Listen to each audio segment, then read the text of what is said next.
Bismillah, Assalamualaikum. Suasana jamaah pada sholat Jumat. Semoga Allah Tabaraka wa Ta'ala menerima amal ibadah sahabat kita semua. Menarik sekali yang disampaikan khotib, yakni tentang hati yang bersih. Semua muslim membaca Al-Quran dan mendengarkannya, namun apa semua bisa mengamalkan kandungan dan mendapat manfaat darinya? Belum tentu. Kenapa? Karena dia tidak mempersiapkan 3 hal yang ada di dalam Al-Quran, surat Al-Qaf ayat 37. Allah berfirman, sesungguhnya pada yang demikian itu benar-benar terdapat peringatan bagi orang-orang yang mempunyai akal atau yang menggunakan pendengarannya sedang dia menyaksikannya. Quran surah Qaf ayat 1 sampai dengan 36 adalah sebuah ibrah, dan di ayat 37 inilah 3 perkara yang harus kita amalkan, yakni materi yang disampaikan harus jelas sumbernya dan benar dari mana dia memperolehnya. 2, wadah untuk menerima materi tersebut, yakni kolbu, hati yang bersih dan hati yang senantiasa hidup. Dan 3, memberi perhatian dalam mendengarkan materi, semangat untuk mengamalkannya.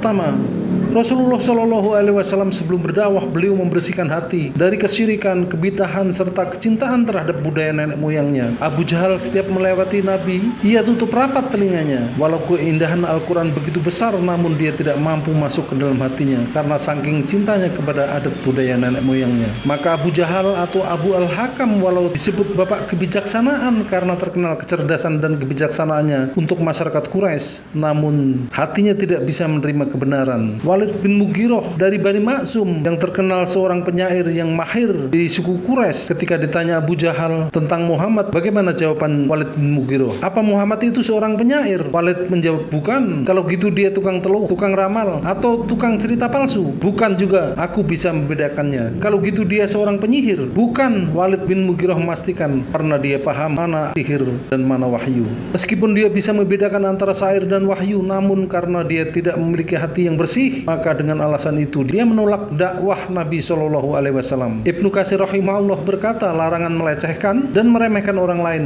Sifat melecehkan dan meremehkan termasuk dalam kategori sombong, sebagaimana sabda Rasulullah SAW. Sombong adalah sikap menolak benaran dan meremehkan manusia. Hadis riwayat Muslim nomor 91. Kemudian kedua, perlunya hati yang bersih dan senantiasa hidup karena ilmu yang bersumber dari kebenaran al-haq. Al-Quran tidak mungkin bisa masuk kepada hati atau kolbu yang kotor, yang di sana banyak pengagungan terhadap adat nenek moyangnya. Maka Abu Thalib yang sejak Muhammad berusia 12 tahun telah memahami bahwa keponakannya itu akan menjadi nabi dan pemimpin besar dunia, namun dia tidak bisa menerima kebenaran dan hidayah. Kenapa Al-Quran tidak bisa bersemayam dalam hatinya? Karena hatinya yang terlalu cinta kepada nenek moyangnya. Dia takut meninggalkan adat kebiasaan leluhurnya. Dia takut akan mendapat cercaan kaumnya, yakni masyarakat Quraisy yang menggelincirkannya kepada kebinasaan. Itulah penghalang hidayah, karena hatinya yang masih dipenuhi syubhat dan kotor dengan adat budaya leluhur yang bertolak belakang dengan syariat Islam. Ketiga, kenapa para sahabat ketika Rasulullah SAW menyampaikan wahyu langsung sami'na wa ata'na, kami dengar, kami taat, dan langsung mengamalkan? Bedanya sahabat dengan kita, kalau sahabat mengamalkan dulu baru mencari tahu hikmahnya, bukan seperti kita. Kita cari tahu hikmahnya dulu baru mengamalkan, itu pun kalau cocok dengan hawa nafsunya. Kalau nggak cocok ya nanti dulu. Maka sunnah